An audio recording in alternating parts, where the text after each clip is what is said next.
గుంటూరు జిల్లా తాడికొండ నిడుముక్కలలో ఆంధ్ర రాష్ట్ర సమితి అధ్యక్షుడు జంజనం కోటేశ్వరరావు మీడియాతో మాట్లాడారు.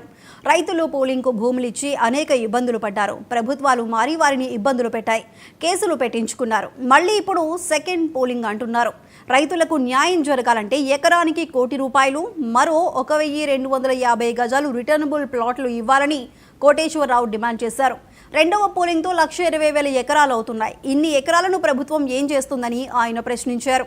అన్నం పెట్టే రైతు అడుక్కునే పరిస్థితి రాకుండా చూడాలని ప్రభుత్వాన్ని కోటేశ్వరరావు డిమాండ్ చేశారు. కూలింగ్ తీసుకోండి,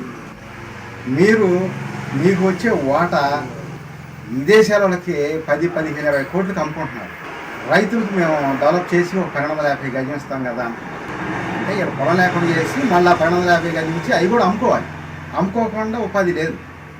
అందుకోసం ప్రతి ఎకరానికి ఈ సెకండ్ పూలింగ్ కానీ థర్డ్ పూలింగ్ కానీ ఇంకా ఉంది. ఇంకొక 5 గ్రామాలు ఇంకా థర్డ్ పూలింగ్ కూడా ఉంది.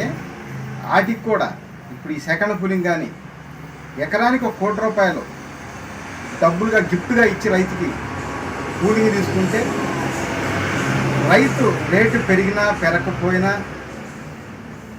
ఆ డబ్బులు ఖర్చు వేసుకుంటా 10 మందికి ఉపయోగపడుకుంటా